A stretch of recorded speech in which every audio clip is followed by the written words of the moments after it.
نحمده ونصلي ونسلم على رسوله الكريم أما بعد فأعوذ بالله من الشيطان الرجيم بسم الله الرحمن الرحيم لقد جاءكم رسول من أنفسكم عزيز عليه ما عنتم حريص عليكم بالمؤمنين رؤوف رحيم فإن تولوا فقل حسبي الله لا إله إلا هو عليه توكلت وهو رب العرش العظيم صدق اللہ العظیم۔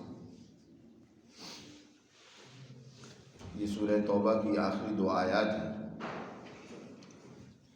نزول قرآن کے اعتبار سے یہ سب سے آخر میں اترنے والی آیات مبارکہ ہیں۔ سورہ توبہ میں اور اس سے پہلے سورہ انفال میں اللہ سبحانہ و تعالیٰ نے جنگ اور قتال سے متعلق اصول، ضابطے اور تعلیمات ارشاد فرمائی ہیں۔ اس سے بظاہر یہ معلوم ہوتا ہے کہ دین اسلام دنیا میں جنگ و جدل، لڑائیاں اور جھگڑے پیدا کرنے کے لیے آیا ہے۔ اس طرح کی تمام شکوک و شبہات کو قرآن مجید نے آخر میں ان دو آیات کے ذریعے سے ان کا ازالہ فرما دیا کہ جو ذات اقدس انسانیت کے لیے تعلیمات لے کر آنے والی اس کے سب سے نمایاں اوصاف ہیں جو ان آیات مبارکہ میں بیان ہوئے۔ اللہ تعالیٰ ارشاد فرماتے ہیں لَقَدْ جَاءَكُمْ رَسُولٌ مِّنْ أَنفُسِكُمْ، یقیناً تمہارے پاس اللہ کے عظیم رسول آ چکے ہیں، من انفسکم، جو تمہاری ہی نفوس سے ہیں۔ انفسکم یعنی ایک تو اس کا معنی یہ ہے کہ تم عربوں ہی میں سے ہیں۔ دین اسلام کے سب سے پہلے مخاطب اہل عرب تھے۔ آپ صلی اللہ علیہ وسلم نے اپنی زندگی میں آپ کی بعثت، حضرت امام شاہ ولی اللہ فرماتے ہیں کہ دو بعثتیں تھیں۔ سب سے پہلی بعثت آپ کی اہل عرب کے لیے تھی اور دوسری بعثت آپ صلی اللہ علیہ وسلم کی ساری انسانیت کے لیے تھی۔ آپ نے اپنی پہلی بعثت میں اہل عرب کی تعلیم و تربیت، رشد و ہدایت کے حوالے سے کردار ادا کیا، اور اس کے بعد پھر آپ نے باقی انسانیت کی طرف اللہ کا یہ پیغام پہنچانے کے حوالے سے اس کا سلسلہ شروع کیا، جس کا غزوہ تبوک یہ بین الاقوامی یعنی ساری انسانیت تک پیغام پہنچانے کا اگلا قدم ہے۔ اور اس سے پہلے عربوں کے اندر ہی آپ صلی اللہ علیہ وسلم کی تعلیمات اور جو نہ ماننے والے ظالم طاقتور قوتیں راستے میں رکاوٹ ڈالنے والی تھیں ان کے خلاف جہاد کا عمل تھا۔ تو فرمایا من انفسکم، تم ہی میں سے، یا نفس سے مراد نفس انسانی ہے کہ نبی کریم صلی اللہ علیہ وسلم کی بعثت تم انسانوں ہی میں سے ہیں۔ وہ کسی اور مخلوق سے تعلق نہیں رکھتے، وہ فرشتے نہیں ہیں، جنات سے نہیں ہیں، کسی اور مخلوق سے ان کا تعلق نہیں ہے، بلکہ آدم کی اولاد من انفسکم، تم ہی میں سے ہیں، یعنی انسان۔ اللہ نے ان کے بھی وہی سلسلہ انسانیت کا قائم کی ہے جو عام انسانوں کا ہے۔ ان کے والد ہیں، والدہ ہیں، ان کا خاندان ہے، ان کا قبیلہ ہے۔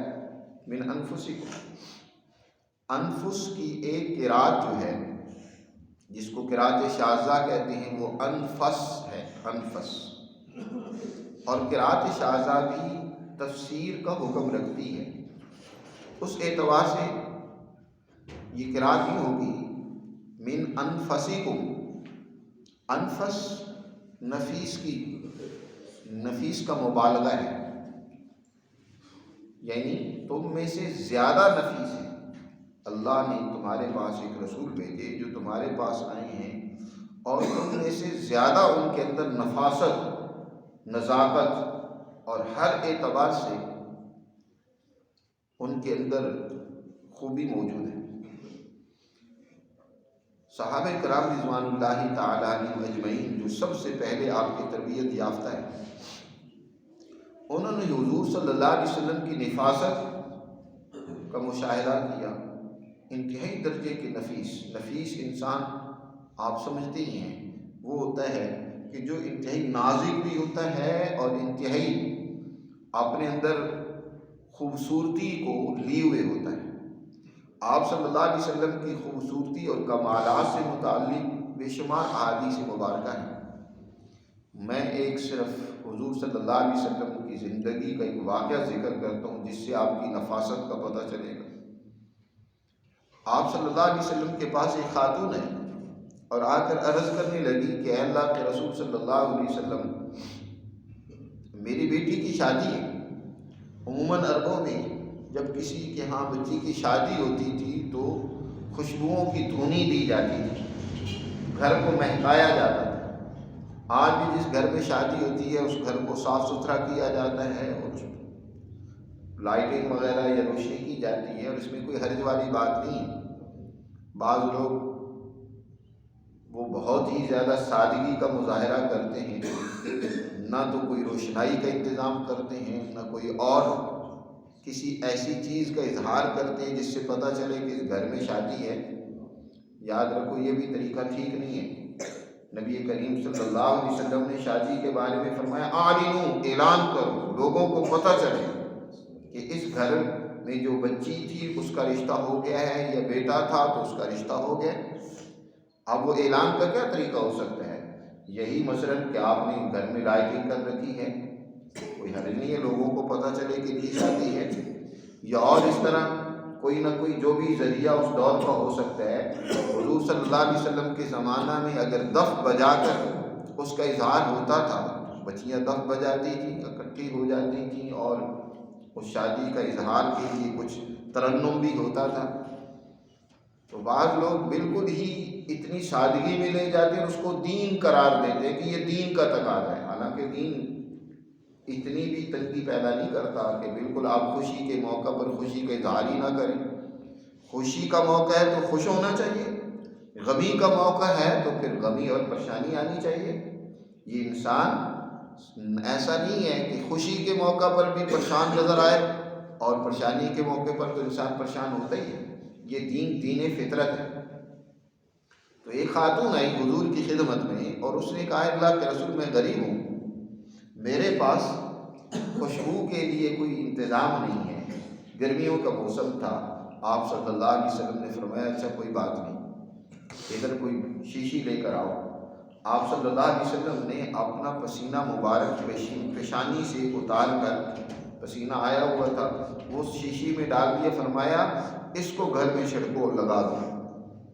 اس خاتون نے گھر میں وہ پسینہ کچھ جگہوں پہ اور اس بچی پر کیا لگایا کہ پورا محلہ ہی مہک اٹھا، اور اس گھر کا نام لوگوں نے دار المطیبین رکھ دیا، خوشبوؤں کا گھر۔ بعض روایات سے پتہ چلتا ہے کہ اس بچی کے جو آگے بچے ہوئے ان بچوں سے بھی وہ مہک اور خوشبو آیا کرتی تھی۔ یہ ہے نفاست اعلیٰ درجے کی۔ تو اللہ نے تمہارے پاس اپنا رسول بھیجا ہے، تمہارے پاس رسول، اس کے آخر میں تنوین تفخیم کی اور تعظیم کی ہے، یعنی عظیم رسول تمہارے پاس آئے ہیں جو تم میں سے سب سے زیادہ نفیس ہیں، لیکن اس کے باوجود خود تم دیکھتے ہو کہ وہ کس قدر مشقتوں اور تکلیفوں میں اور دور دراز کے سفروں میں دشمن اور ظالم طاقتوں اور قوتوں سے نبرد آزما ہونے کے لیے پیش ہوتے ہیں۔ بعض لوگ جو انتہائی نفیس ہوتے ہیں نا، تو ان کے لیے مشقت والے کام، گراں کام مشکل ہوتے ہیں، لیکن آپ صلی اللہ علیہ وسلم باوجود انتہائی نفیس ہونے کے بھی آپ صلی اللہ علیہ وسلم نے ہر مشکل گھڑی میں، ہر مشقت والے عمل میں اپنے آپ کو پیش رکھا۔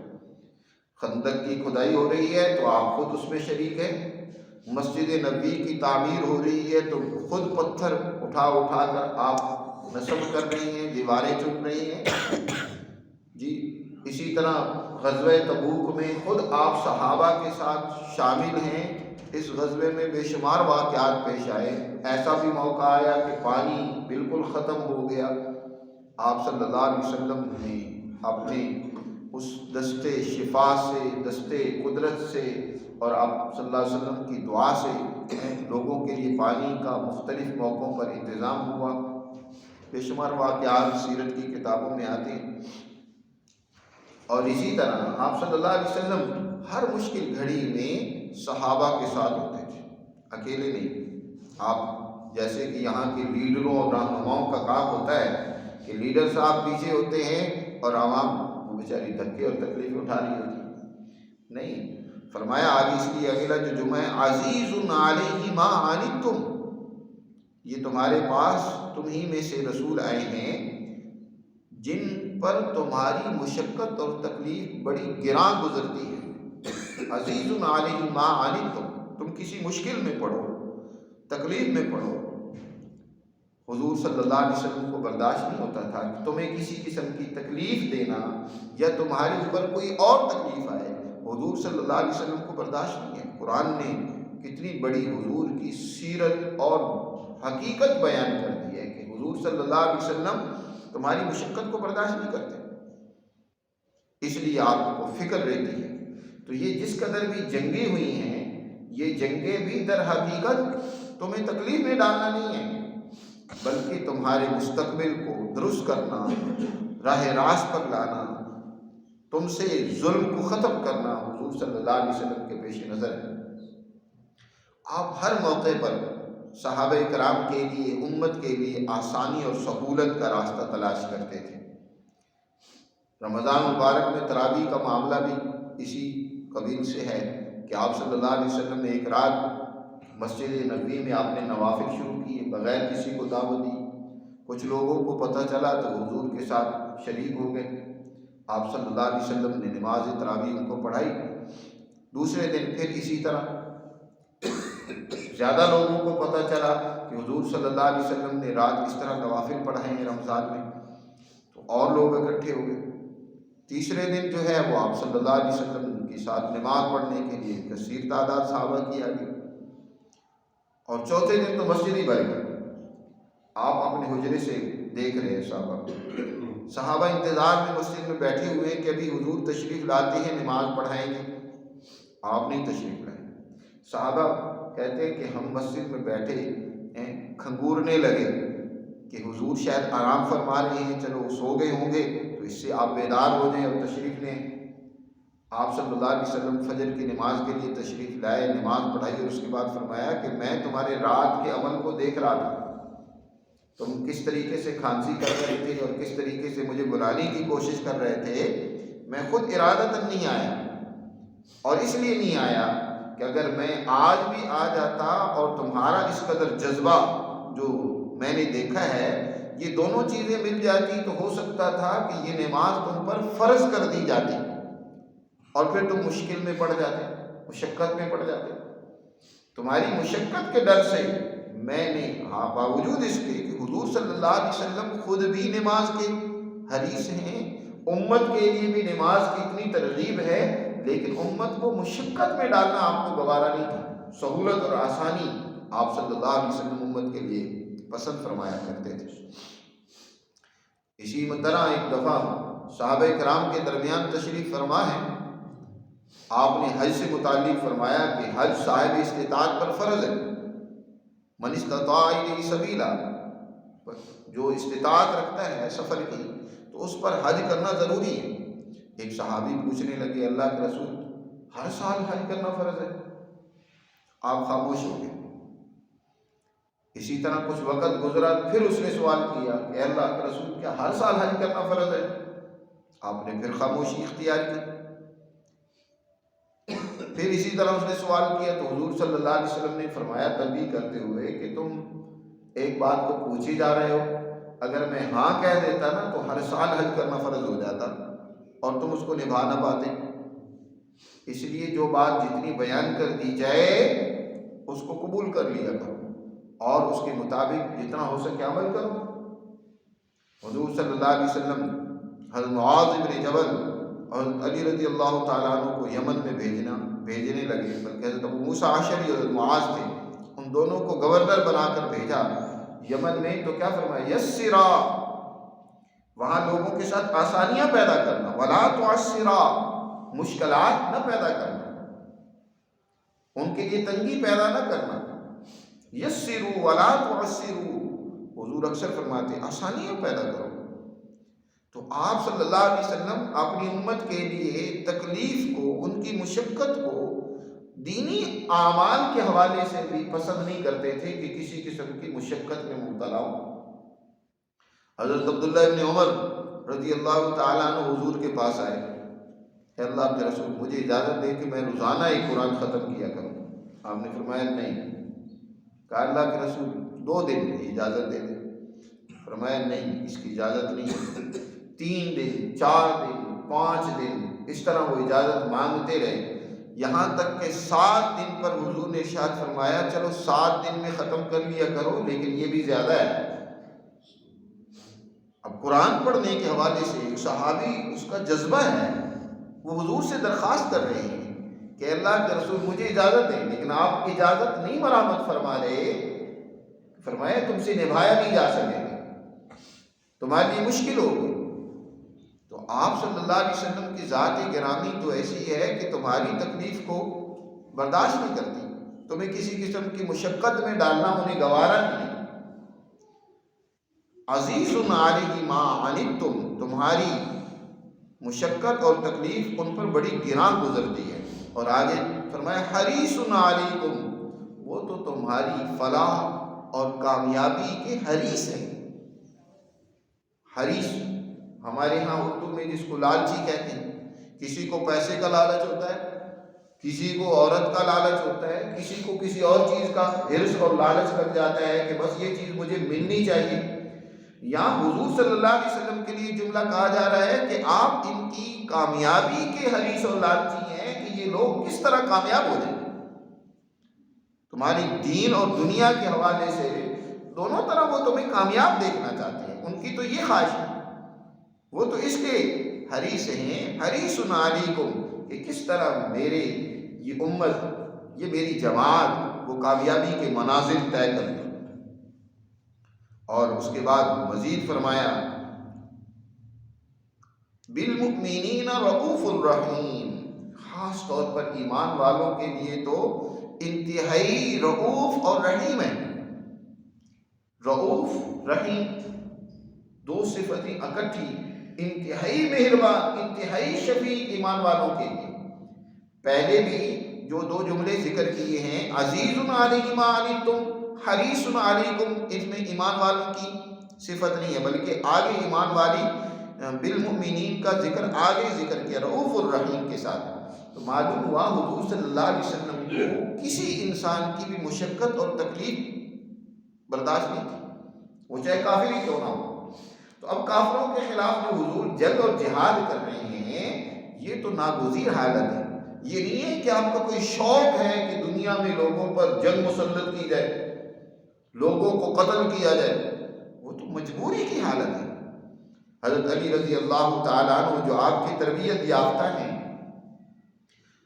جنگ بدر میں ابو جہل نے ان کے چہرے پر تھوک دیا، تلوار ان کے ہاتھ میں قریب تھا کہ ایک وار سے اس کی گردن اڑا دی، ابو جہل نے چہرے پر تھوک دیا، حضرت علی رضی اللہ تعالیٰ عنہ چھوڑ دیا۔ حضرت علی رضی اللہ تعالیٰ عنہ کے چھوڑنے پر وہ بڑا تعجب میں مبتلا، اس نے کہا علی تیرا دشمن، تیرے نبی کا دشمن، تمہارے دین کا دشمن، بدترین دشمن ہوں میں، اور تو نے قابو پا کر مجھے چھوڑ دیا۔ کہا کہ پہلے میں تجھے قتل کر رہا تھا اپنی اسی دین کی خاطر، اپنی اسی نبی کی خاطر، اب جب تو نے میرے چہرے پر تھوک دیا تو اس میں میرا ذاتی انتقام اور دشمنی شامل ہو گئی۔ اب میں اگر قتل کروں گا تو ہو سکتا ہے کسی ذاتی انتقام کی بنیاد پر تیرا قتل نہ ہو، اس لیے میں قتل نہیں کروں گا۔ اسلام میں جو جنگ ہے وہ ذاتی دشمنی کا نام نہیں ہے، اس لیے علماء نے جہاد کی جو تعریف کی ہے وہ یہ ہے کہ وہ مقدس دشمنی اور عداوت جو ایک اعلیٰ مقصد کی خاطر کسی قوم سے کسی بھی جماعت سے رکھی جاتی ہے، جہاد اس کو کہتے ہیں۔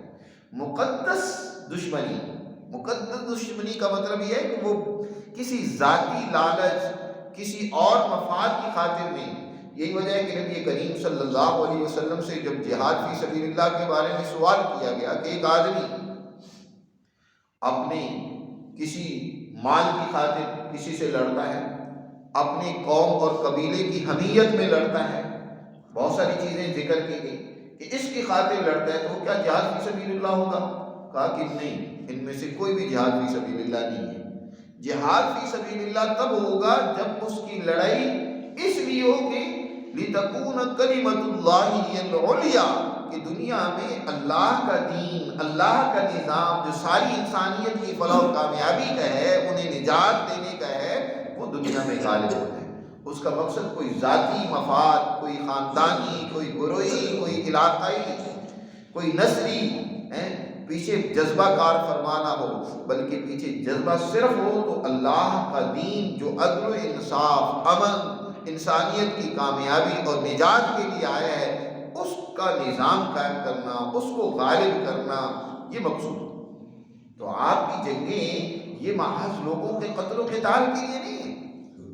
بعض دفعہ جنگ کے حوالے سے یہاں پیچھے جب ضرورت دشمن کو تھی اور ہمارے یہاں بیچارے نوجوانوں کو جذباتی بنا کر دشمن کی جنگ ہم سے لڑوائی گئی، تو اس وقت اس انداز سے نوجوانوں کو جذباتی بنایا جاتا ہے کہ شاید کہ یہی مقصود ہے، حالانکہ جنگ مقصود نہیں ہے، اصل تو دعوت ہے کہ انسانوں کو ہدایت، کامیابی اور راہ راست کی طرف لانا ہے۔ اس دعوت کی انتہا جنگ ہے۔ پہلے تو آپ اچھے انداز سے، پیار سے، اخلاق سے دوسروں کو متاثر کریں، دوسروں کو سمجھائیں، ان کو ظلم سے، برائی سے، خرابی سے، منکر سے باز رکھیں۔ لیکن جب آپ کی یہ اندازہ ہو کہ وہ کسی طرح پیار کی کوئی بات ماننے والے نہیں ہیں، تو پھر آخری حربہ ہے کہ کیونکہ اب ظلم کو تو روکنا ضروری ہے، فساد کو روکنا ضروری ہے، تو آخری حربہ جو ہوتا ہے وہ جنگ ہوتا ہے۔ اس لیے اس سورت کے آخر میں جو آیات مبارکہ ذکر کی گئی ہیں، ان میں آپ صلی اللہ علیہ وسلم کے وہ نمایاں صفات ذکر کی گئی ہیں جو حضور صلی اللہ علیہ وسلم کی اس اصل مشن کو، حضور کی اصل سیرت اور کردار کو، حضور کی ذات اقدس کے اصل اس جذبے کو بیان کر رہی ہے۔ اللہ نے اس طرح کسی اور نبی کے لیے صفات بیان نہیں کی جس طرح حضور صلی اللہ علیہ وسلم کے لیے ان آیات مبارکہ میں یہ صفات یہاں ذکر کی گئی ہیں۔ فرمایا عزیز علیہ ما عنتم حریص علیکم بالمؤمنین رؤوف الرحیم، یہ انتہائی مہربان ہے ایمان والوں کے لیے، انتہائی شفیق ہے۔